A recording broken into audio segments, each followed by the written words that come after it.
I welcome all the members of the audience. Allow me to share my screen. Yeah, this is the topic as I mentioned just now, and we have Mr. L.V. Navneet already joining us. Welcome, sir, once again. Thank you very much for agreeing to speak in our webinar. Thank you very much. Pleasure is mine. Thank you. So the agenda is very simple. The first 30 minutes, we will request Mr. Navneet to deliver his talk on the topic. And the next 30 minutes, we will dedicate to the question and answers moderated by Professor R. Prasad and a few questions by myself. So this is Mr. L.V. Navneet. He's the CEO of the Hindu Publishing Group, and in a minute or two on his profile briefly. Mr. Navneet, this is his second stint. He started his career in advertising and marketing. He worked in the Hindu between 1998 and 2006. That is soon after finishing his MBA from MICA. He worked in radio, broadcasting, and media planning and buying agencies. He has over 2 decades of experience in the media sector across areas of general management, marketing, sales, distribution, programming, and content creation, and media planning and investment. That's a huge experience, and you are a noted media leader in the country.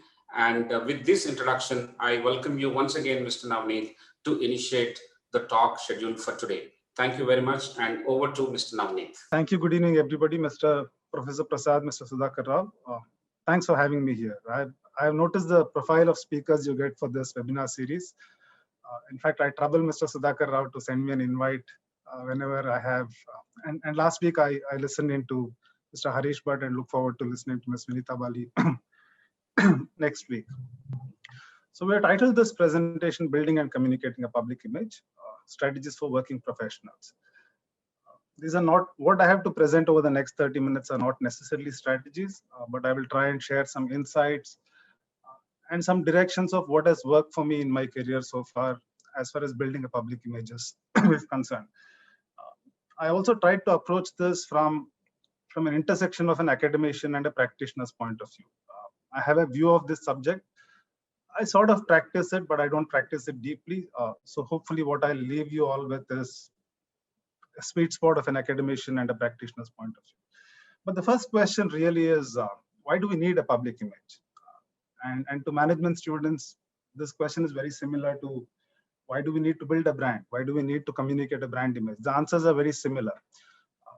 One could have any number of charts to justify why one needs a public image, why one needs to build and communicate it. But the short answer really is that a good and relevant public image helps maximize efforts and results in a greater impact. That is the long and short of why one needs a public image. So if public image needs to translate efforts into better impact, it's important to look at what is impact. In my view, impact is a mix of vision and influence. I tend to read a lot. I try to read a lot of books, but the books that really inspire me are our own epics. And to draw a parallel from the Mahabharata, which is one of the greatest stories written, if we had to look at the Kurukshetra war, and Kurukshetra is really the centerpiece of the Mahabharata. Out of Kurukshetra comes the Bhagavad Gita itself. But if you look at the Kurukshetra, in Vyasa's Mahabharata, Kurukshetra is a narration of what is happening on the battlefield by Sanjaya to Dhritarashtra. Now, Sanjaya is seated next to Dhritarashtra in Hastinapura, and the war is happening far away. But what Sanjaya had, he had infinite vision. He could sit in a palace and visualize what was happening on the battlefield, and he could describe this to Dhritarashtra. But Sanjaya was a charioteer, and he had zero influence. He was the lowest order of pecking order in society then. So here is a man of infinite influence and infinite vision, but zero influence. And he's narrating the goings on of the war to Dhritarashtra, was a man of zero vision, but he had infinite influence. Dhritarashtra was blind, couldn't see, but he was the leader of the Kuru Empire. He had infinite influence. But if you look at this war, Sanjaya could see what was happening. He could predict the outcomes of the war, but he had no influence to stop the war. Dhritarashtra was not just literally blind. He was blinded by his love for his children. He was blinded between what was right and wrong. So a man of infinite influence, because he had no vision, couldn't stop the Kurukshetra war. To my mind, this is a beautiful example of what public image is about, what brand image is about. And this falls into three categories. To create impact, one needs purpose. Purpose really drives vision. Uh, One needs ability, because you need to have an ability to create influence. And ultimately, one needs to have character, because character is what builds ability and it lands the purpose. So if impact is vision and influence, if this is character and purpose, character, ability, and purpose, let's see how this applies to public image.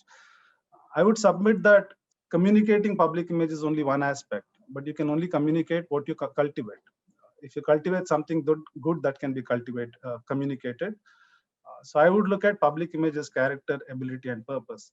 And a good test of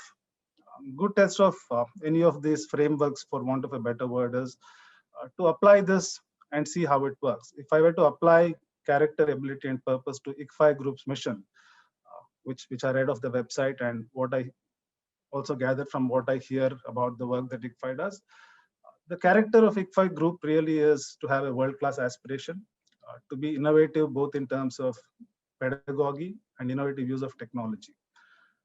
This results into an ability to create skilled and ethical professionals. Very few people focus on ethics. So I'm delighted here's an institute that believes ethics is very important.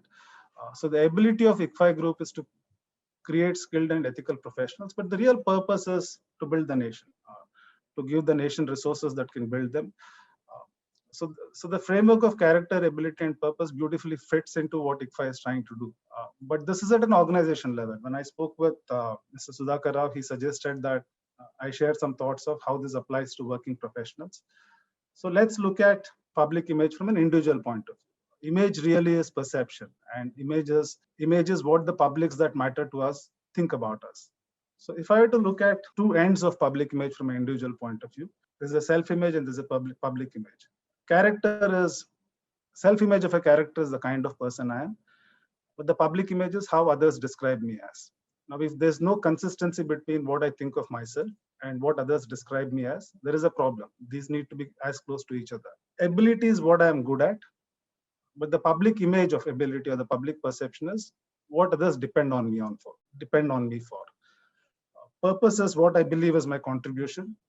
Public image of purpose is what others value me for. But to do this well, one needs consistency, credibility, and clarity. One needs consistency of character, credibility through ability, and clarity of purpose to really build a public image and communicate public image so that it multiplies the efforts we put in for better outcomes. But my sense always has been that everything starts with purpose. While character and ability are important, everything starts with purpose.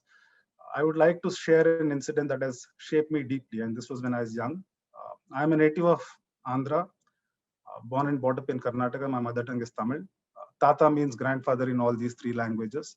This is a story or an incident about my grandfather, who used to live in a small village in Andhra called Vikota.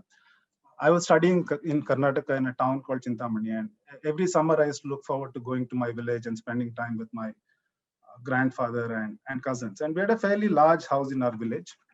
People familiar with old houses will relate to a 3x3 structure. So you had 3 rooms on the left, 3 rooms in the middle, 3 rooms on the right.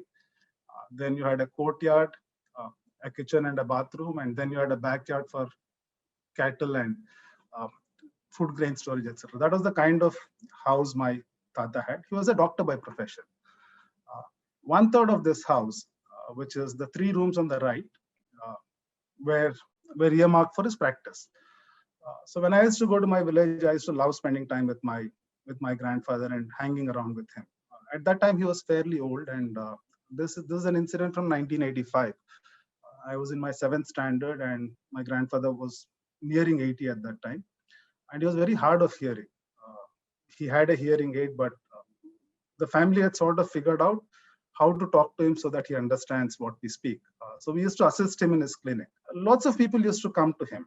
So we were in a small village surrounded by even smaller villages. So patients from 50 to 60 kilometers away used to come and seek help and advice and treatment from my grandfather. There were times when they would miss a bus and stay back in the house, get fed and go back. So when I used to assist my grandfather, I noticed something very peculiar about how he used to run his practice. He used to wear a long white coat. People familiar with old Telugu, Tamil movies would have seen doctors with these white coats. And this coat had two pockets on the left and right, which are fairly deep. Now the patients used to come and used to treat them, and typically the patient would ask at the end of the treatment before he or she leaves, doctor, how much do I pay for you? And remember, this is 85, this is in a village setting, there were no rate cards saying consultation fees, so much, so on. And my grandfather used to tell me, tell them you pay whatever you want and drop the money in my left pocket. But then people used to say, but I got 5 rupees in my hand, I need change. He used to say, take the change from the right pocket. So people used to put money into his left pocket, sometimes go away, sometimes take money from his right pocket. It used to amaze me why he used to do this. And I asked him, why do you do this? So his insight into this was, he said, look, I'm no doubt a good doctor, but a lot of these people come to me because I'm the only doctor available to them in a 60-kilometer radius. And the people who come to me are farmers. They grow produce for us, they grow produce for the country. Their lives are full of ups and downs. Now, when they come to me, I know that very often they don't have money to pay me. Some of them just put their hand into my pocket without any money. But they know that I don't know that they have an inability to pay. So which doesn't upset them, which protects their dignity. And so long as their dignity is protected, whenever they fall sick, they will come to me.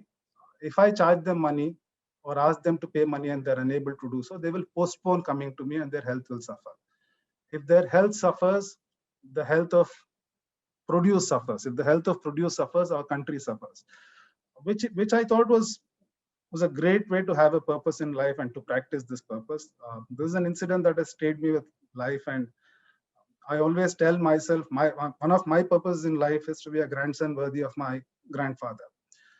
So if I had to break this down, my grandfather's purpose really was nation's welfare. His ability was farmers' well-being. He happened to be a doctor and he solved for this. But he was rooted to his purpose, whether he was a lawyer, an engineer, whatever he was, he would have found a way to service this purpose. And his character was of protecting others' dignity. And how did this translate in terms of perception? People used to come to him, recognize that he put service over self, that his ability was to be a guardian of wellness, not just treat people. And they found him to be kind and charitable. So my submission is, while character, ability, and purpose are important, everything starts with purpose. So I thought I'll share this deeply personal story with all of you. Now, if everything starts with clarity, now I try to put a framework around building and communicating a public image.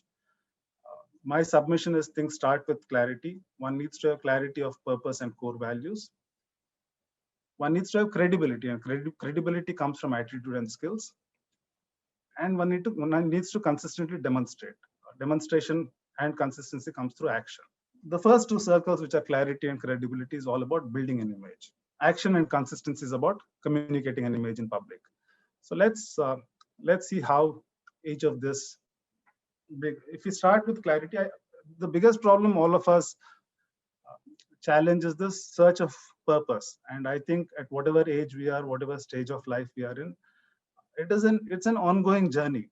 We struggle to find real purpose, and lack of purpose causes discomfort. While there are no specific answers to this, I thought I will share what has worked for me in seeking purpose and core values and being comfortable with this. So I've titled this Comfort. To realize one's purpose, it's a good thing to care for things, care for people, and give time, effort, and money. And one will find that some of these activities give some great joy, some lesser joy. It helps prioritizing what really gives us comfort. One learns a lot by being open to feedback. So if we talk to 10, 15 people we know and ask them to describe ourselves, often it is quite revealing what people have to say about us. And this helps us bridge the gap between our own self-image and the perception. And sometimes people tell us things about ourselves which we don't realize. Mingling with positive people is always hugely inspirational. Finding new people to converse with is extremely important because we all tend to live in islands, meet the same set of people, talk about the same things. But the more new people we converse with, it opens up our horizons and gives us new ideas. Optimizing time and energy to pursue one's interests is extremely useful, whatever one's interests are. Equally important to recognize larger issues worth solving and injustices worth correcting for each of us. These answers would be different for each of us, but if you're able to recognize this, I think we'll be able to bring clarity about our own purpose and core values. And finally, it's important at all stages in life to sit back and think about and discover what one loves doing. My submission is if one does this exercise, one will find comfort in purpose and core values. Does this work for all? And now we are in these debates about efficacy and all that. I found that this works for more than 90% of people, more than 80% of the time. So it's a worthwhile exercise doing with oneself. So we spoke about finding comfort and building clarity in purpose and values, which brings us to the next circle, which is about building credibility. Building credibility is both about attitude and skills. We will speak about attitude, and this is a lovely article I read in the Harvard Business Review about the kind of attitude that leaders need to have. So it says, start by telling the truth, ask for help, go outside your comfort zone, admit mistakes and apologize, and engage others in your self-improvement journey. This is a chart I look at very often and try to follow this. Not always easy, but if one tries, it is possible. And let me share what happened with this talk. So when Mr. Sudhakar Rao reached out to me, at that time I had some thoughts about public image, public relations, and I said I would like to speak about it. But this is not a topic I'd ever spoken about, and I don't claim to be an expert in it. So I had to go outside my own comfort zone to put together and structure these discussions. And what did I do? I asked for help. I approached many people. Among them was Ambi Parmeshwaran, who's a management consultant, author, and coach. He's spoken as part of this series when he launched his latest book, Spring.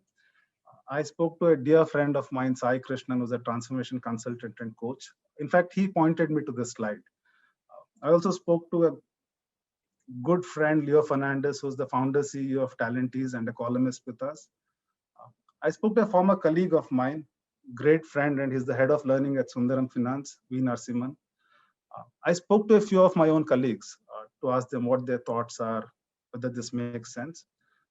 I also spoke to a colleague and friend of mine, Aparajita, who's probably on this call, to help me structure the flow, design, and help me with the rehearsal and see if this makes sense. And then I spoke to Mr. Sudhakar Rao for his feedback on whether this makes sense to the audience. He had great inputs to give. So I used all these inputs and tried to create something which might be of use for everybody in the audience. So all these people were part of my self-improvement journey, and I'm extremely thankful for that. However, this presentation is mine. The thoughts are mine. And if this doesn't add value to people spending an hour of their time this evening, the mistake is mine, and apologies in advance. So we spoke about building credibility through attitude. Equally important is to build credibility through skills. And if you look at how the world has changed, one needs both breadth of knowledge and depth of knowledge. What was an I-shaped requirement many years ago, today is a comb-shaped, where one needs to have specialist skills as well as broad general knowledge. I think cricket is a good way to explain this slide. If you looked at cricket in the 70s and 80s, you had a wicketkeeper whose job was to keep wickets. He was extremely good at it. He would grab all the edges, ensure that no bias is considered, and he was a specialist. Then it changed to a T-shaped. If people have watched Ian Healy keep wickets to the pace bowlers and to Shane Warne, he laid a great sense of the field. So he was able to give inputs to bowlers of where to bowl. He was able to give captain insights into how to place the field. So he became T-shaped. Next was Adam Gilchrist, who was not only a great wicketkeeper and had a sense of the field, he was also a brilliant batsman. So he was pie-shaped. But what really is required today is somebody like MSD, who is all of this, but he's also captain of the side. He's a great athlete, great strategist, amazing tactician, brilliant wicketkeeper, and a game-changing batsman. And this doesn't come easily. One needs to invest time to learn these skills, and this will hold people in good stead. From my own experience, I started my life with publishing in 1998. I was a specialist in sales and marketing. Then I moved to radio, where I used to run the business. So I had to have a sense of broad general knowledge in terms of how HR works, how admin works, how a balance sheet works. Then I moved to television, where uh, I used to run content for 15, 16 channels, and that was something I had not done before. So apart from sales and marketing, I also acquired knowledge of how content works. I took a sabbatical after that to learn digital marketing, which I had never done, and to travel and to meet people. And then I worked in a media agency, which taught me how money works, how investment works, how supply works, how demand works. So over a period of time, I've been able to evolve from being a single specialist to being reasonably good at multiple things and having a broad general knowledge. I started my career with Chennai. When I moved to radio, I stayed in Chennai because I didn't want too many changes. From publishing, I moved to radio, which was a new industry to me, and I didn't know anything about radio. I learned. When I moved to broadcasting, I moved cities as well. So this is two layers of discomfort. You're moving into a new industry, a new area of content which I had never done before, and new cities of Bangalore and Hyderabad that I had never worked with. Volume is fully. That's the change when I moved to an agency. During my sabbatical, I traveled all over. Volume is full, sir. So I moved to a different country, a different industry, and a different culture. So these experiences have helped me scale up both breadth of knowledge and width of knowledge. So what we've discussed so far is that to build an image, one needs clarity of purpose and core values. And to build credibility, one needs attitudes and skills.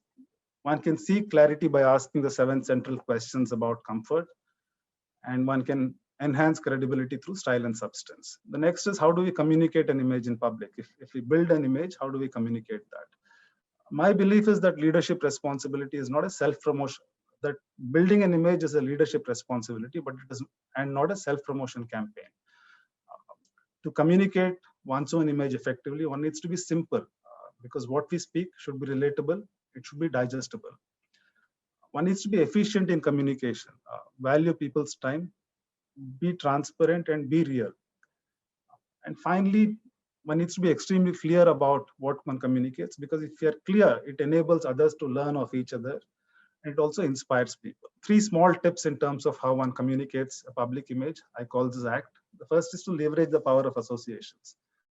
All of us belong to companies, all of us belong to communities. We are members of this. How can we leverage this association to build our own image? Questions to ask is, what do I do in communities? How many clubs am I part of that does good work? Within my own company, how many people from other verticals do I interact with? How many projects am I part of that don't come natural to me? How am I able to collaborate with different facets within an organization? The second is to create own media. Today we have the power of social media. One can put out and communicate an effective image in the social media using all kinds of social media. LinkedIn works best for professionals, so does Facebook, so does Instagram, so does Twitter, and so on. But one needs to be extremely consistent here. Now, you can't write an article on LinkedIn saying it's important for leaders to be tolerant, and you can't spew venom on Facebook and be intolerant. So one needs to be true to oneself and communicate what is really real. The second aspect is one's own personal networks. All of us belong to multiple networks. There's so much to leverage from each of these networks. So many opportunities to go and meet external people, to speak in public forums. All these are really own media. But the most important thing is to earn endorsement. Like successful brands earn a following, successful brands earn trust. Successful individuals will become extremely successful when they have the ability to earn endorsement, and that comes only by touching lives with impact, by genuinely being concerned about people around us, by genuinely being involved in making them better at whatever they want to be better at. And this is not easy, because all of us want to do multiple things. This requires one to have the right priorities, and to get those priorities right, that in itself can be a complete presentation. So I will park those thoughts for now. So To summarize what we have spoken so far about building and communicating a public image, we said everything starts with purpose. One needs to have clarity in purpose. One needs to display credibility through ability, and one needs a consistency of character. Building an image is about purpose and ability. Communicating an image is about consistency of character. Extremely difficult to find one's own purpose. It's an always ongoing self-improvement journey, but experiencing the 7 questions or doing the 7 things as we laid out in Comfort helps a lot. It certainly has helped me. Ability is about style and substance. Style is the kind of attitude we want. Style is the kind of attitude we build and display. Substance is how do we enhance our own skills? How do we become comb-shaped? How do you find the time to invest and become better at skills? And finally, consistency of character, leveraging the power of associations, creating own media and touching lives with impact. But finally, my last slide really is, it all boils down to how would we be like to be remembered? Good friend of mine, Leo Fernandez, recently wrote an article in Business Line on Campus about this. And he wrote a good article about a difficult subject. He spoke about how COVID has impacted all of us, how so many friends, relatives, and colleagues, they are all lost during COVID. And he speaks about how celebration meetings, he calls them celebrations of a life well lived, also moved to Zoom, where people used to come and talk about people who are extremely dear. And he went through the number of things people had to say about the people who had passed away, and said, what really matters finally is how would we like to be remembered? And he says in the final analysis, what really counts is principles that we stood for, people we touched, the way we change the world, even in a small way, by pursuing a purpose truly bigger than ourselves. And these are the real legacies that will outlive us. I've added passion to this, and for creating a mnemonic, I call it 4P leading to L. So the final thought I would like to leave behind is the principles we believe in, the passion we display, the people whose lives we touch, the purpose we espouse. This is what will create a legacy that will live far beyond ourselves. So that brings me to the end of my presentation. I think I've done reasonably fine on time. I got 28 minutes up, and so I'll stop sharing my screen and happy to listen to feedback and answer questions. I will try my best to answer them to the best of my ability. That is amazing, Mr. Navneet. This is one of the most structured presentations that I've seen on the WiseViews interactive webinar series so far. It is a good fortune that you have very nicely provided the linkages between your own personal perceptions and drawing from the epics to personal anecdotal experiences to what you have drawn from your friends and connecting everything to the topic that we are discussing today.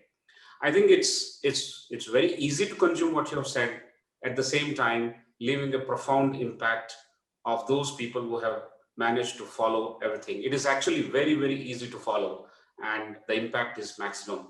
And I must thank you here itself, and we are going to have a lot of discussion, but let me offer my thanks and gratitude for doing this. Thank you once again. So what I will do is I will now request Professor Prasad to come in, and we will initiate the Q&A in a while. So let me introduce Professor Prasad. Is the Director of Academic Wing at ICFI Group. He architected and designed the online MBA program, which we launched recently. He is the professor and course mentor for the online MBA program. He has a rich experience of 3 decades, both at corporate as well as in academics. He's an alumnus of IIT Bombay and IIM Calcutta.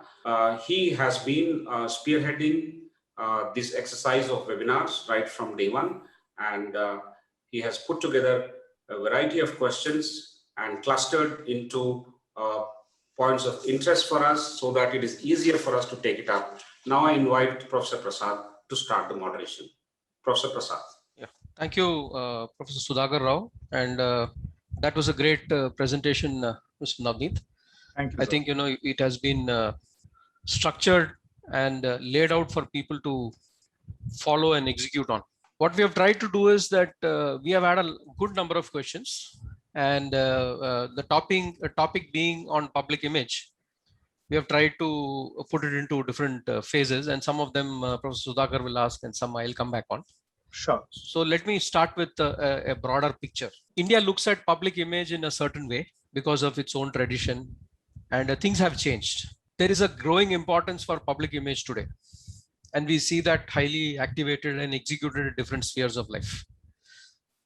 And as a leading person in the West said, if you don't do anything about it, others will make their own inferences, and that can damage you far more than your silence. Right. So in that sense, what are the changes in the environment which has increased the relevance of public image over the years in the Indian milieu? This is the first question. I will try to answer this, but my first response in terms of what that quote was is, I always look at. In fact, I had this quote in my room for a very long time. Is that if you don't put a high value on yourself, don't expect the world to raise it for you. Extremely good advice for people attending interviews and negotiating salary. So that apart, see, I think what's really changed is we used to live by and large in a linear world when you were in control of the narrative. You were in control of the narrative. There were good actors, there were bad actors, there were shady actors, and that hasn't changed in the world. But you get caught out now because everybody has a point of view, and rightly so, and everybody is able to communicate that point of view. I wouldn't even say how do you correct it. That is crisis management, and let's assume, for instance, what people are saying is true. You have no control over it if you don't get it right. So it goes back to purpose.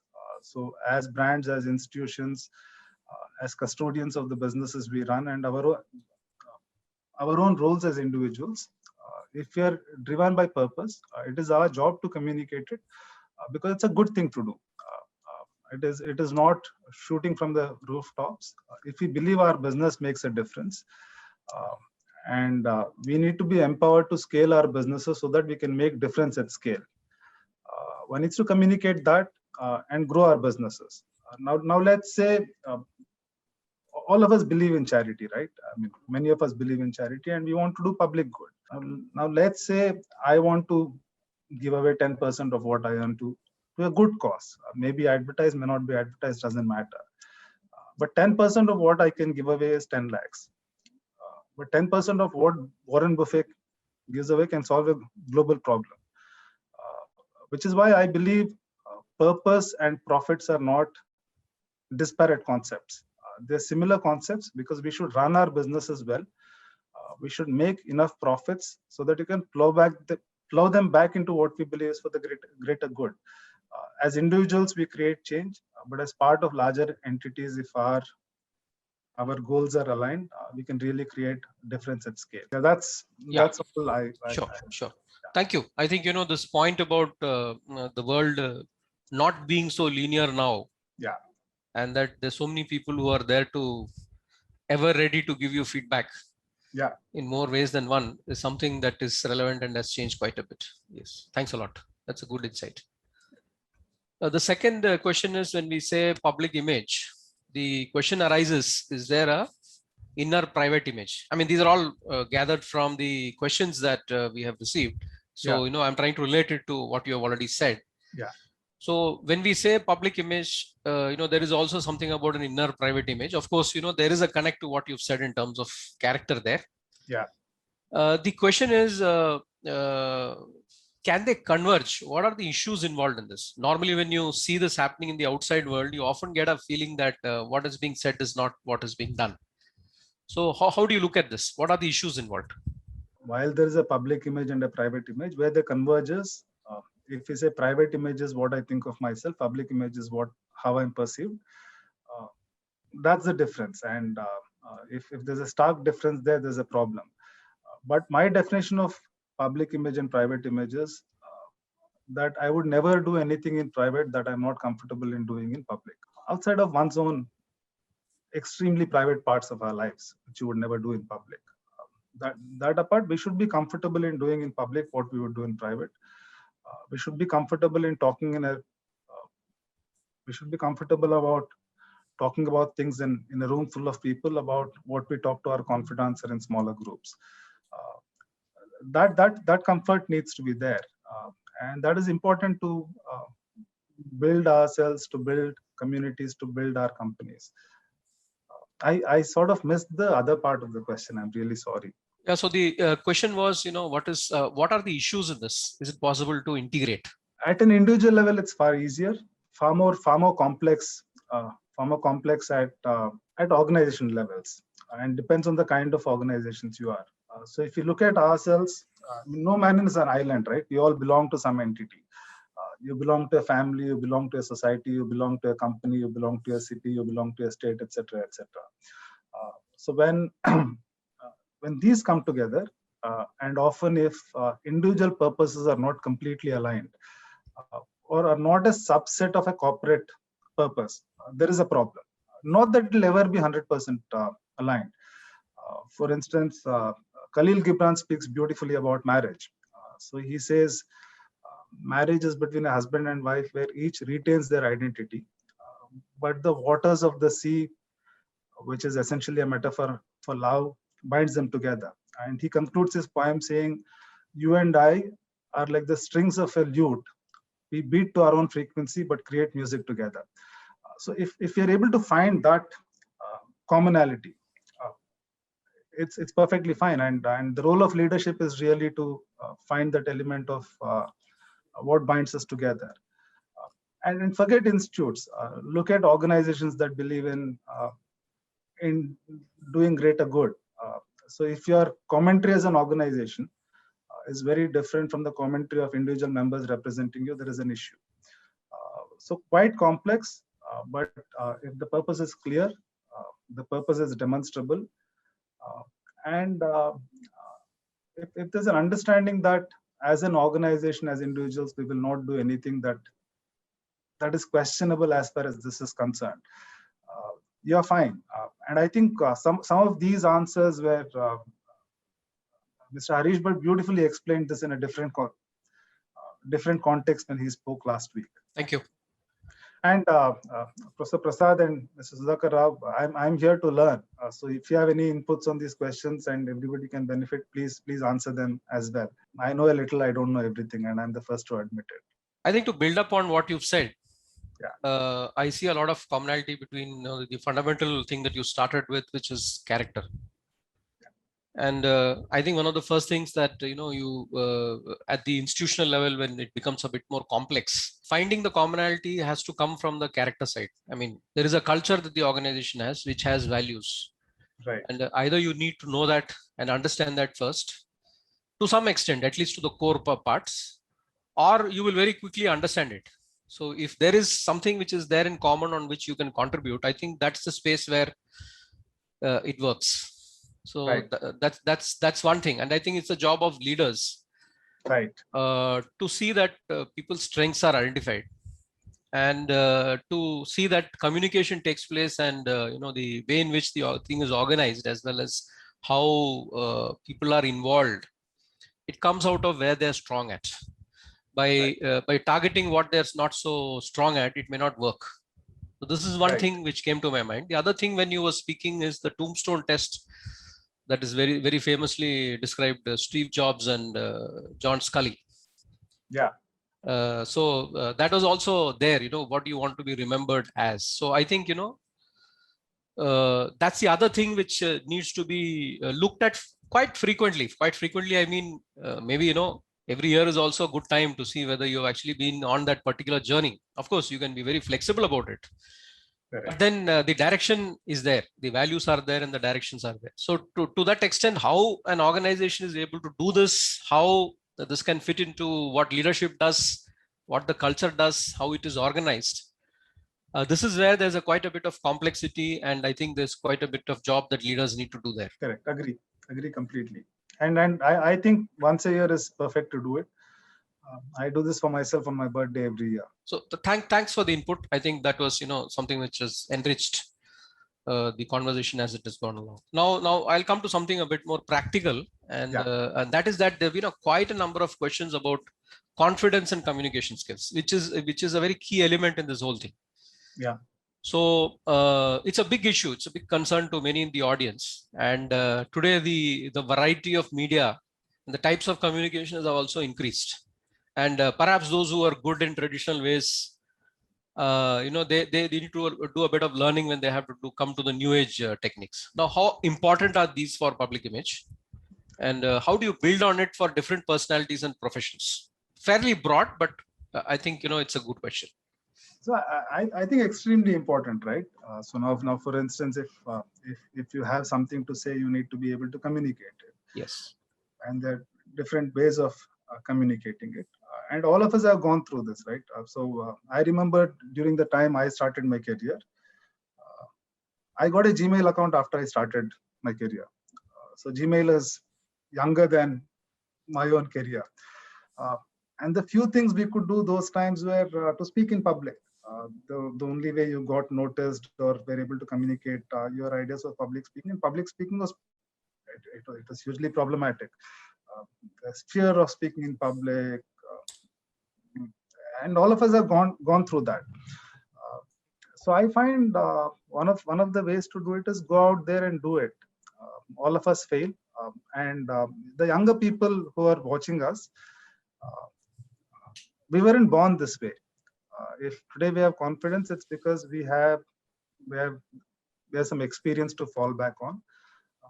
We have learned it the hard way. None of us is gifted. So if you recognize that communication is important, you need to build it. But today the challenge is even more, right? Now, you need to be reasonably good at spoken communication. You need to be reasonably good at pithy, concise, 160 character communication. So what really helps is, like, while I said build your own networks on social media, I find social media very distracting. I find Facebook extremely distracting for my own. I don't try to build, and my team complains I don't do anything on LinkedIn, and some of them are here. I don't write on LinkedIn. Not right. I think I should be writing a lot more. But I use this to follow leaders. I use this to follow people who do this very well. There are a lot of people whose written communication is extremely clear, extremely crisp, very purpose-driven. So you follow by observation. What also really helps is friends help. Your friend circles help, and it's good to have mentors. And my general sense over 22 years of working is you are never denied help if you ask for it. Often we think we don't get help because we don't ask for it. So practicing writing, presentation skills, public speaking in smaller groups will absolutely help. And these are skills that can be built. All it needs is confidence, but skills don't come from confidence. Confidence comes from repeat, rinse, repeat, rinse, repeat, rinse. And it's perfectly fine to fail. It's perfectly fine to fail. And I remember recently when I had a presentation, and it was on a slightly philosophical subject. So when I had shared with somebody, they said, can you add some humor to it? So I said, no, I can't add humor to this, but I don't want my presentation to be a joke. So I'll try and make sure that it makes sense. So no easy answers to this, except to say that it's not difficult. And often we look up to people and think we should be as good as they are on day one. But the fact probably is each of the people in this group is far, far better than what I was on day zero. So they'll be far better than all of us are. Great. I think there are 3 points which have come out. One is go out there and practice it, do it. I'm remembered of the NLP key principles. What somebody else can do it, you can also do it, right, kind of thing. Then seek help and support, and the other is follow others to know what they're doing so that you can also practice. Right. So those are, I think, very, very practical points. With this, I know this cluster comes to an end. I'll hand it over to Professor Sudhakar Rao for the next cluster.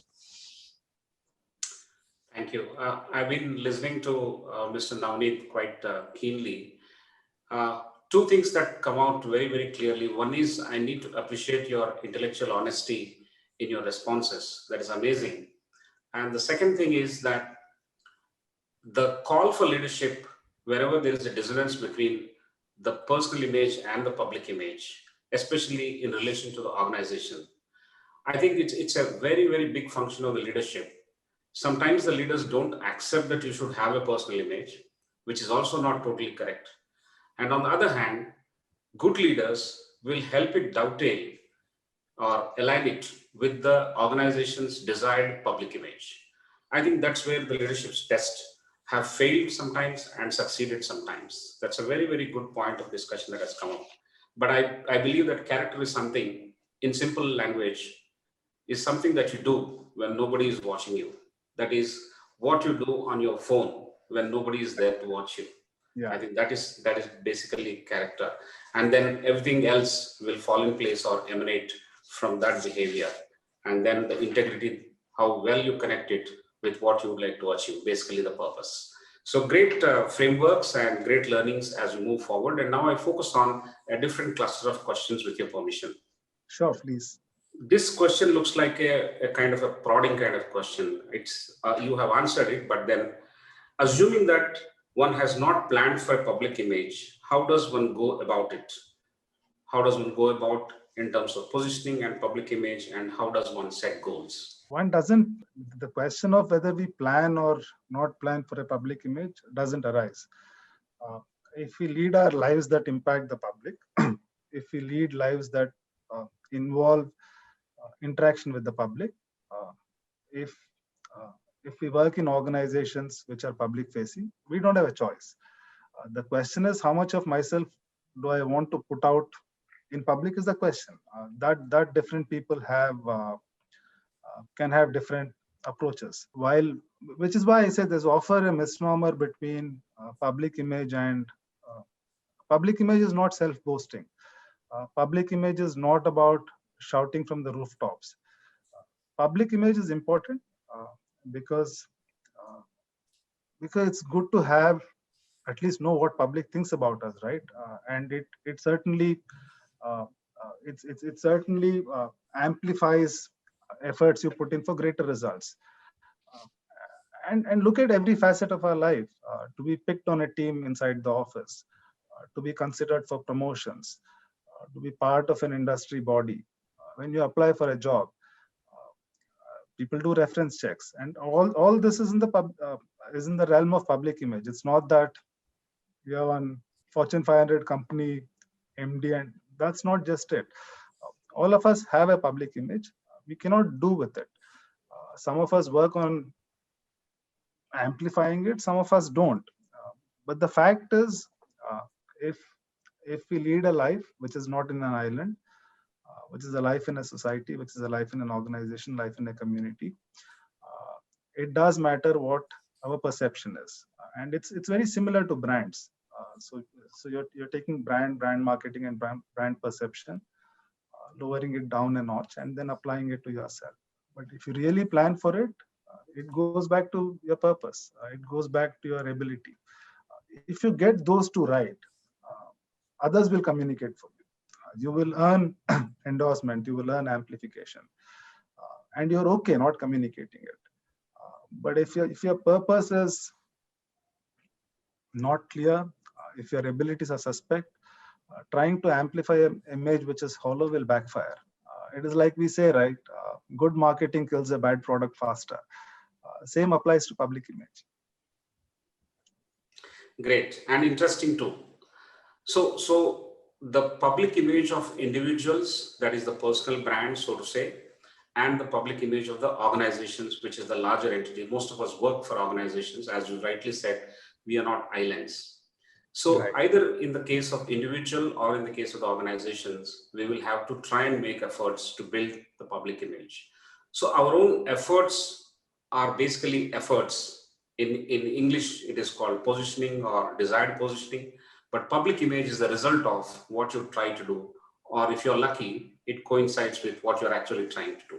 Yeah, no, So you're absolutely lucky if it coincides. Yes. So, for instance, while while all of us are defined by the work we do, work doesn't define us, in my view. So work, to my mind, for a very long time or forever has been a means to an end. The end is what you would like to do, what gives you joy, what gives you happiness, what fulfills your sense of purpose. That's an end. Work often is a means to an end, and which is fine so long as it's not great. It's not in great dissonance. If there's some sense of, but you find ways to service and do justice to that purpose. But imagine they're completely aligned. And I go back to what Harish Bhatt spoke last time. He says, I wouldn't think of life outside of Tata's or think of the organization I work for. No, I believe my purpose around the area of greater good, and that greater good is for solving inequalities. Inequalities, especially in access to infrastructure, access to health, access to education, access to equality. And that's what the organization tries to do, right? That's what we as a brand represent. We want to solve for inequality, and we want to solve for inequality at scale. If those are aligned, you're in a brilliant place. But if they're completely disaligned, you're in the wrong place. But often the dice that life throws you at, you will see alignment on a 3-on-5 or 3-on-7. But if you ever find a place where that alignment is absolutely there, stick there for life. And life is absolutely joyous. Fantastic. Happens. Fantastic. You have drawn good parallels between what Mr. Harish Bhatt has said and with the current context of discussion. Thank you very much for that. This brings us to the next question in this cluster. Towards building this public image, assume it is for an organization, what kind of resources that one should invest in? See, as far as organizational public building frameworks are concerned, so typically the model people follow is a model called POEM, POEM, which is paid, owned, and earned media. Paid media is where you spend money to build your image, which is largely advertising. Owned media is your own social handles, your own websites, what you're doing, because those are things you own. And earned media really is what others tell about you. What does it translate in terms of reach, both on online and offline media? Earned media works when people really are impacted by what you do. And earned media often, in many cases, earned media doesn't link back to the business you do, but it links back to the purpose you espouse. So for instance, I might be in the business of selling soaps, and my paid media may be to promote that soaps. I might do something on owned media, but my earned media could come from reducing plastic footprint in the world, so which could be fundamental to my purpose of making the world a better place. But I happen to be in the business of selling soaps.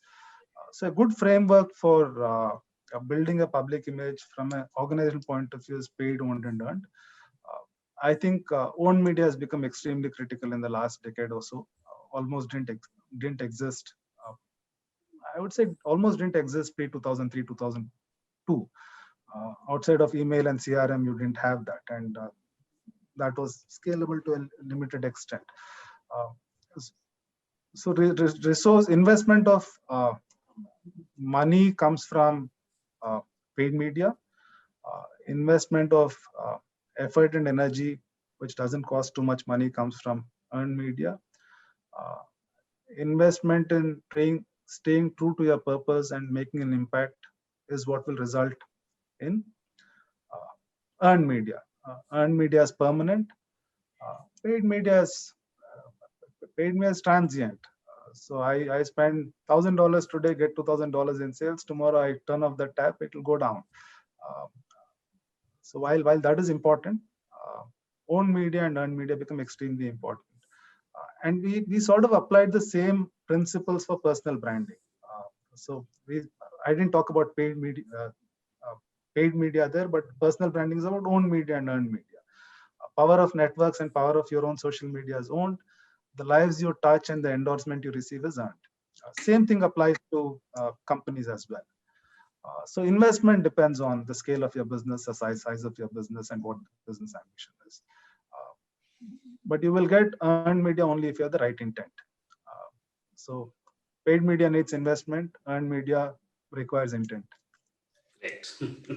Very, very interesting. I'm very thankful for giving this poem. Yeah. Paid media, owned media, and earned media. From there on, we move to the next question. Digital media seems to be playing a very, very important role these days in building the public image.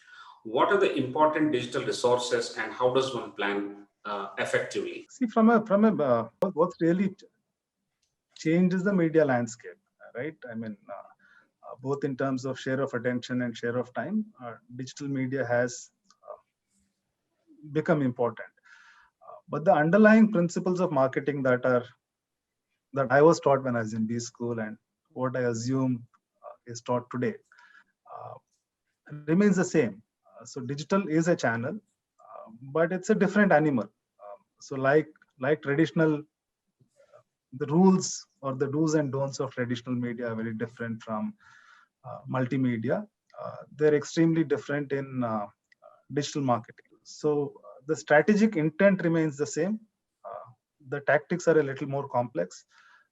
They're more complex because we all collectively have taken time to figure out that media, and users seem to be better than we are. So the discourse on digital media is being dictated by users and not by practitioners. That gap will close, but essentially strategies remain the same, tactics vary. Right. So strategies will remain the same, but tactics would vary, given the fact that there's a lot of action on digital media. And it's a function of time as well, that one would invest in trying to understand that media. Right. Great.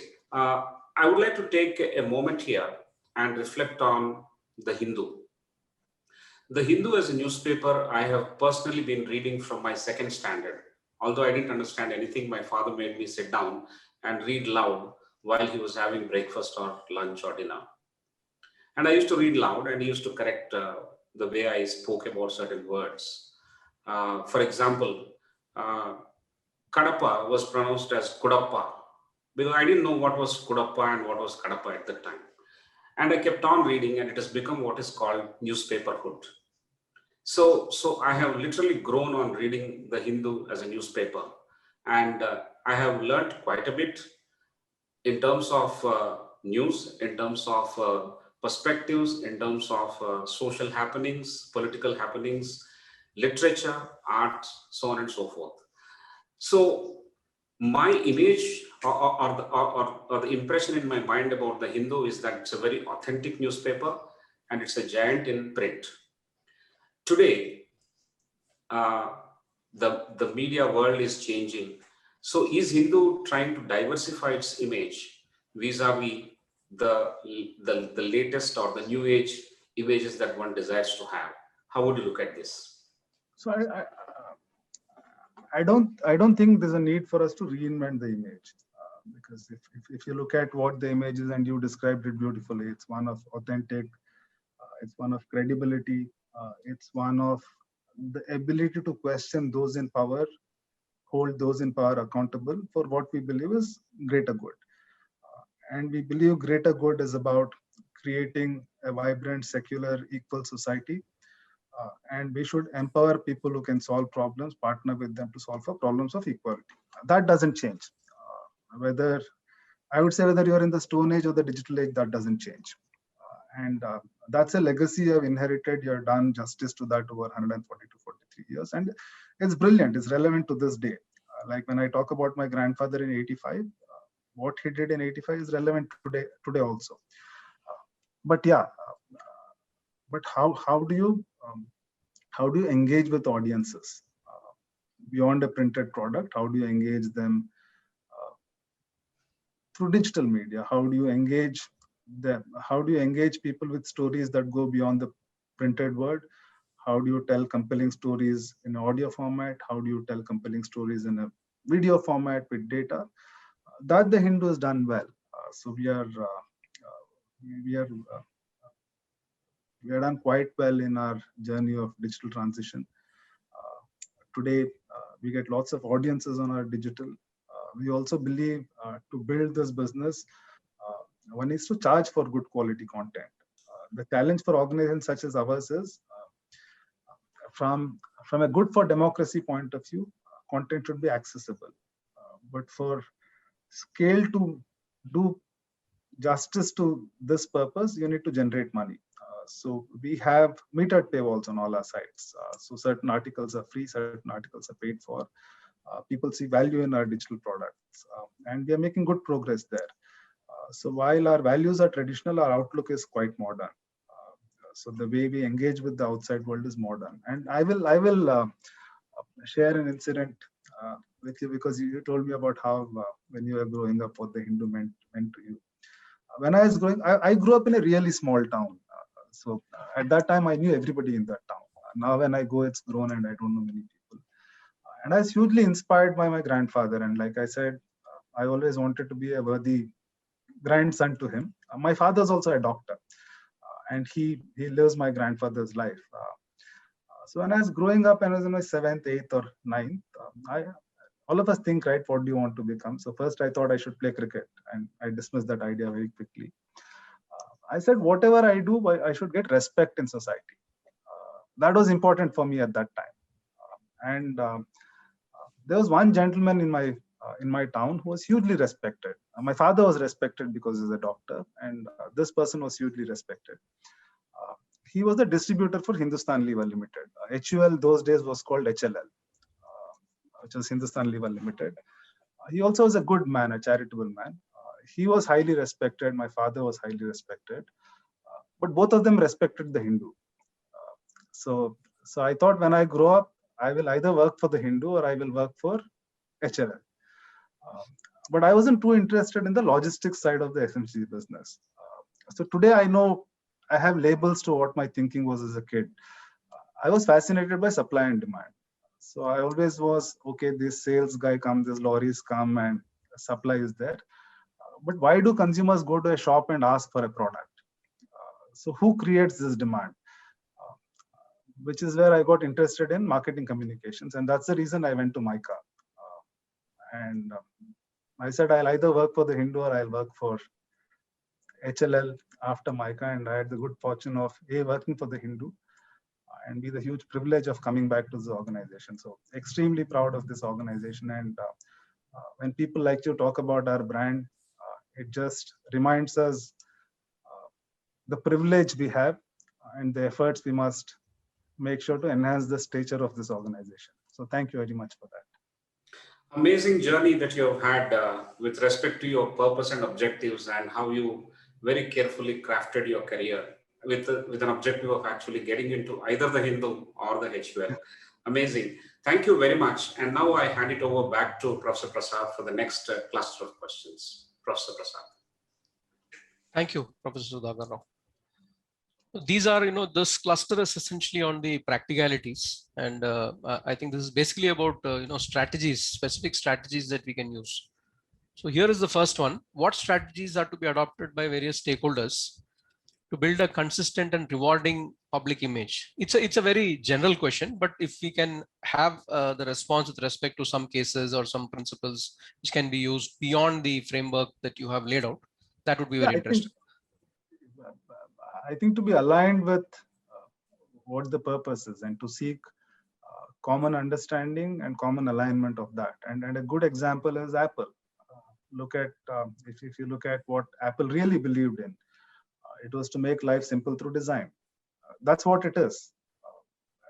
The iPhone, the iPad, everything is a byproduct of it. But deep in their philosophy, and if you look at the way the interface is, the way it is designed, the way it's structured, is use of design to simplify user experience. Now, if everybody believes in that, then everybody thinks about it. You hire people who have that kind of thinking, it falls in place. So it starts with strong articulation of that. If that is weak, it is problematic. It's very difficult to repair this on the go. And it's similar of us, right? If we are very clear about what we believe in, and we have strong do's and don'ts in our life, and look at the kind of people we attract in our own circles. Look at our circle of friends, and they're very similar. They tell something about us. And companies are similar, except they're larger. In your circle of friends, you are more in control. When you start your career, you're not in control. So get to the right place and then build your influence there. That's I think the takeaway that I'm getting from that is that as a leader, when we talk about strategy, there is a leader involved, and there is a need to articulate what you want very clearly and repeatedly in different ways. Yes. And then that has to get embedded in how people look at it. And there will be people who will buy in, there'll be people who won't buy in. And those whom you hire, you need to look at people who are likely to look at it in similar ways in terms of values. Maybe the way they approach it is actually do is different, execute it is different, but at least in terms of values, this is what I understand as what you are suggesting. Absolutely. Sure. You have the good thing is, which is why I said please add to what I'm saying. Your ability to connect the dots and crystallize what others try to say on areas they're not too familiar with is phenomenal. So we should have, if we had done this session earlier, then my answers would have been sharper. Thank you so much. Thank you. I think that reiterates a belief that I also hold. So I think there is that. Thank you for that. The second is, do you think things like the differing nature of the profession, the sector in which you work, whether it's a startup or an established things, because the dynamics like money, investment, they are all different. The values which each profession brings are different. Do you think that the approach to how you build a public image is different? Are there any nuances in this which you would like to bring about? It would be different in terms of the paid media, and also very often it's like with our own lives right now. If we look at each of us and say what is my own purpose in life, these are extremely difficult questions to answer with any degree of sharpness. And like I said, I do this on my birthday, and I've done that for multiple years. While the broad spectrum of that has remained unchanged. So let's say if I look at the map and say Chennai, it's always been in Chennai. But 1 year it's Anna Nagar, next year it's moved a little to Besant Nagar, third year somewhere else. So it is a moving piece. It's very difficult to get it absolutely right, but directionally it's all in the same. So similarly in new companies and startups, as you acquire a lot of people, these are slightly moving pieces. Easy to get the broad contours of it right, but getting it absolutely sharp is a work in progress. But in terms of approach and investment, investment is a function of the size and scale of the business and what you have. But intent is there from day one. Except it may take time to build longer, but it will stay forever. Thank you. I'm also recollecting what you said about how you chose your profession, then how you chose the sector that you got into, and I mean all these also seem to be connecting to what the question is. So it's interwoven with the strategy as well as how one's personal journey is. Yeah, and it's nice if it works out. Otherwise, yes. Sometimes it does. Yeah. Sometimes it doesn't, but doesn't matter. But I want to just come in here with your permission. See, in case of an academician, the way we try and build our public image is through certain efforts, which begin with personally shedding the shyness. A lot of academics are shy. They think that they have no business to build their public image. From the days of your deep-pocketed tata to the days of current teacher, everyone thinks that they don't have to put any additional efforts. But the way you have connected the story is that a teacher is a giver. A teacher is an institution. Likewise, a doctor is a giver, is an institution. So the orientation is totally to give. And if that giving is consistent, and then there are stories around it, and there are experiences around it, then they are in contact with public. Therefore, the stories would propagate. You have so many more people to be in touch with. unlike professions which are different from teaching and healthcare. So academician or a teacher who is in touch with students day in and day out has got so many anecdotes and stories to actually talk about on LinkedIn.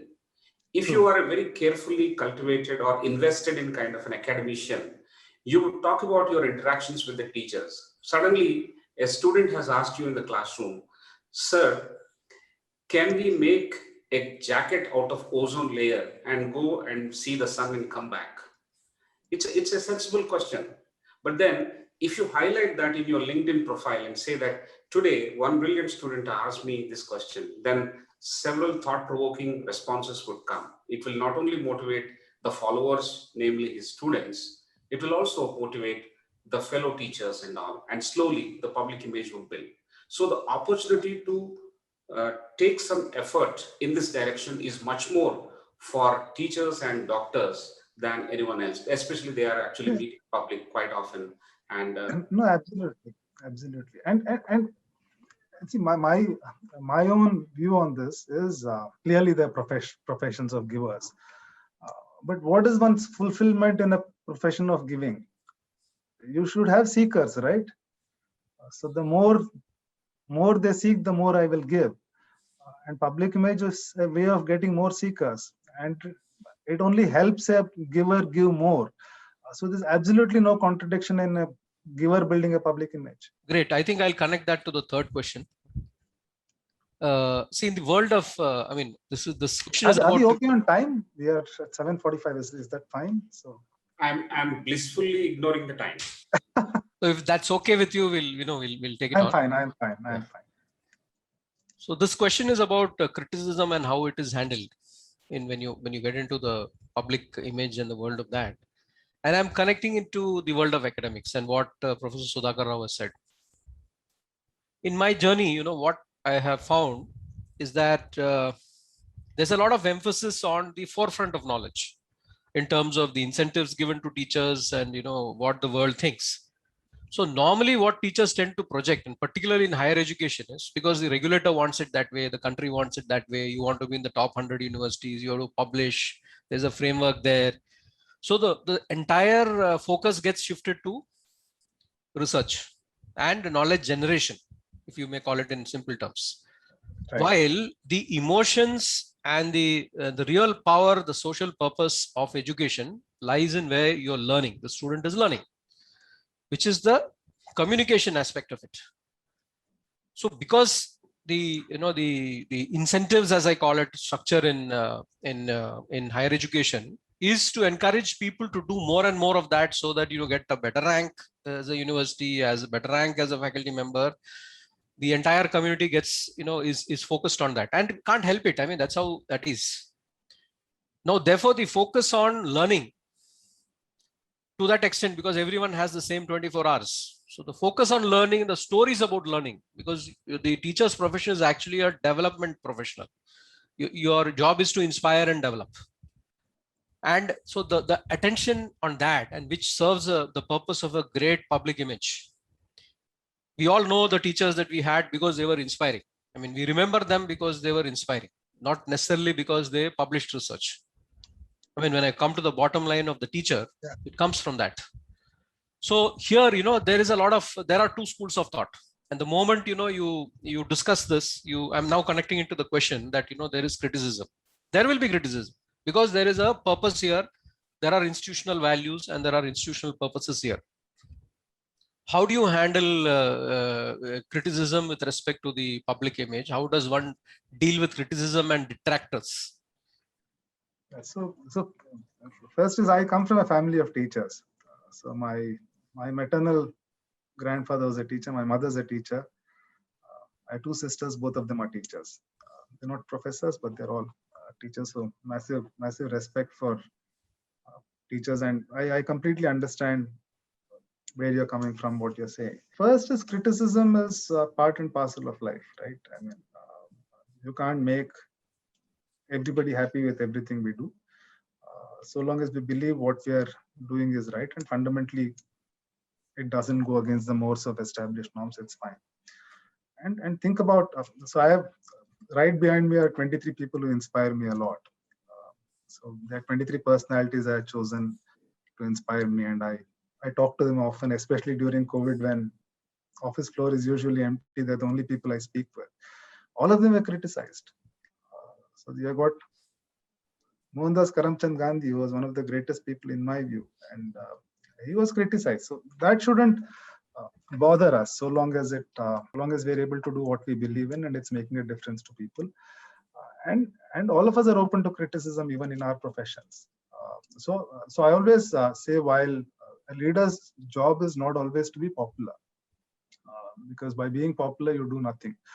You can't win everybody over. We don't run our businesses. We don't service what we believe in by intent to being popular. We do that by attracting people who believe in that, and not everybody will be attracted. That's the rule of the world. That is fine. But our jobs are to be fair and firm and transparent. And if we believe we are doing that, and most of the world sees it that way, it's fine. And not everything we believe in will come out of the job. Which is why I said sometimes these are means to an end, sometimes it's an end in itself. If you meet the sweet spot, you're extremely lucky. So I thought I would like to leave with everybody is to also do this exercise about what is important to me in my own life. What are my priorities? So I do this once a year for myself. So I jot down the 8 or 10 relationships that are important to me. So relationship as a son is important, as a parent is important, as a husband is important, as a friend, as a colleague, as a person of a company. So typically, as a member of community, we'll have 8, 9, or 10 relationships that really matter. Each of them you could code on a scale of 1 to 10. Typically, when you start this exercise, everything will be on 9, which is a wrong way to start. Because if you have 10 priorities and all are equal, you will never be able to do justice to that. So one should have a limited number of priorities, and one should be able to rank those priorities in some kind of order. The second I try and do, and I don't try and do, I do this for myself, is what is my satisfaction with each of these relationships. So let's say there are 10 things that are important to me. Relationship 1 to relationship 10. So on a sheet of paper, I draw 10 circles. Circle 1 is 1 centimeter diameter radius, circle 2 is 2, and so on. And then I plot my satisfaction with each of these relationships. So let's say, how do I think I was done as a parent? So it could be 9. How have I done as a son? 6. As a brother? 7. As a friend, etc., etc. Then I hand draw these lines. I hand draw a curve which connects these lines. And to me, that is the circle of my life. These are the 10 things I believe in. And this is how satisfied I am. And if my life is moving on this circle, and if that curve is not a circle, my life is broken. Imagine that is like on a journey, I'm encountering speed breakers everywhere. And on something that is extremely important to me, if I score extremely little, and if I add an element of frequency in that chart, then you realize that it's extremely broken. So then you are not at peace with yourself. You believe in something, you're doing something else simply because either the priorities are wrong or the ability to do justice to those priorities are wrong. And this doesn't come easily. This comes from being honest with oneself and doing this with some amount of rigor. Ideally, you will have priorities, not more than 8 priorities, which have clearly ranked. You will be at 8 or 9 in terms of satisfaction on each of those priorities. Importance 4, you are 8. Importance 9, you are 8. So your life is a perfect circle. As you move along, the aim becomes, can I get to 10 on each of these? So if you want to get to 10 on each of these, you need to deprioritize something, because you can't get 10 on 10 on 10 priorities. You may be able to get a 10 on 10 on 8 priorities. So it is a battle between setting the right priorities and getting those priorities right. Extremely useful exercise to do. Again, an exercise I do with myself. I do this on my birthday. Normally, I don't believe in New Year resolutions. I believe in having a party on December 31st and waking up late on 1st. That's my belief, not that it should apply to anybody else. But I realize all of us on our birthdays are so busy answering wishes that we don't spend time with ourselves. So the 2 things I do on my birthday is look at my own purpose and try to record it in some form, and do my own circle of life. And I had done this for 15 years. And I was introduced to this concept in 2005 in a workshop. I have added, that was just satisfaction. I have added priority and satisfaction and added frequency and developed it for myself. When I look at my own, it's all in a book, and now I'm able to do it on Excel. You do a bar chart and you do a radar chart and you get it. When I look at that 15 years, it tells me how my priorities have changed in life. So for instance, when I was 35, 36, parents for me were not a 9 or 10. Now when I'm 45 plus, they're a clear 10, because I realize, touchwood, God willing, I have many more years of my life with them, but may not. So you will see that shifting. You will see some things which we believed are so important. I used to believe work is everything in life. But work for me has come from a 10 to 7. Now it might go back to a 9, because the place I work for is extremely aligned with what I believe in. So in this case, it could be a 9 or 10, but in some other cases, it wasn't. If we do that, I think we will be able to answer for, and these are essentially questions we need to answer for ourselves, right? And these are extremely difficult. We don't have the luxury of sitting in the Himalayas and meditating it, and we don't have. We lead normal lives. We need to make a living. We have our own aspirations. We have image. We want to succeed. And we want to do this also. That comes with tapasya of a different kind, which one needs to do with oneself. I have found these two exercises extremely useful. I would urge everybody to try and do it. My only regret is that I didn't start earlier in life, because I didn't know about this. I found both these constructs extremely useful, extremely revealing. And I'm far more at peace with myself than I was 15 years ago. And to my mind, only that matters. Nothing else matters. I should be happy. I should be at peace with myself. And you're at peace with yourself if you think you're doing what you believe in. But like I said, it takes some kind of tapasya of a different kind. But I found investing in that useful to me. I don't have research-based answers to this, but I can speak from my own experience, which, like I say, efficacy is, it works 80% of the time for 80% of people. So which is good efficacy. I think it indeed connects with what we have been hearing from our ancients also. I mean, I think the tapasya component is what you do within yourself, not necessarily what you do sitting in the Himalayas. So the war is within yourself. So if the tapasya is within yourself, I think the job is done. Correct. The other interesting thing is that, I found it connecting to what one of our entrepreneur speakers mentioned in our third webinar about self-awareness. Self-awareness being a lot of self-awareness needed if you want to look at careers. I think, it was also the director of IIM Kozhikode who reiterated that. So, a lot of your career planning and what you do, if your self-awareness is in order, maybe the big rock is out there. So what you're saying reflects on that. So there is reflection involved, there's self-awareness, call it mindfulness. And if all that is there, then you realize where the circles are, which circles are big, and how you're doing on those circles. So the other C, which is criticism, it does, recede into the background. But criticism is important also. So it's not to be dismissed. Something to listen to, but not necessarily to allow it to impact you. Not get overwhelmed by. Criticism should be like the camel outside the tent in the desert. Yeah. If you allow it to enter the tent, there's a problem. So I think we are almost at 8 o'clock. So with your permission. Yeah, great. I think there are several things, and you are prompting us to also speak. That's why we have taken collectively. No, brilliant. I learned from it. I was selfish in this because I want to learn lots more. We too are equally selfish. Professor Prasad, would you have any other question before we wrap it up, or should I take one last question and then close it? Well, I have a selfish question for the institution. Okay. And that is for the institution as well as for the students. And this is about, what are your suggestions for a higher education institution on this topic? And what is your suggestion to students beyond what the frameworks you've given? Yeah. So I think see, I've always believed one of the issues with our education system, and I don't mean good or bad. and I have a view about this, that our systems are great at setting up people for success. We do a very bad job of allow, of teaching our students of handling failure, and nobody is a born success. All of us succeed and fail.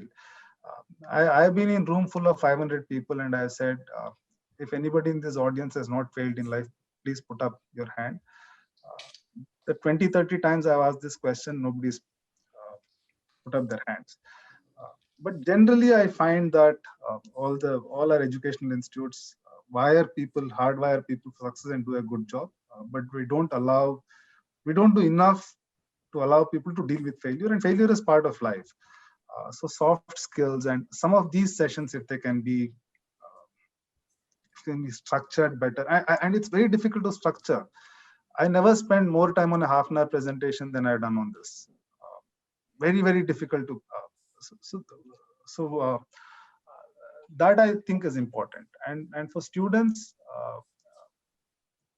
I never say I give advice, but I love teaching and I love interacting with students. I spend a lot of time with incubation centers. I love being with younger people because it reminds me of how better I could have been if I were as smart as they are today when I was their age, and I wasn't. And it's quite humbling to do that. My advice to them is every student should define what success means for themselves. Often when we are at the formative stage of our careers, we allow others to define success for us. Never let somebody else define what is success. Success isn't being CEO of a company.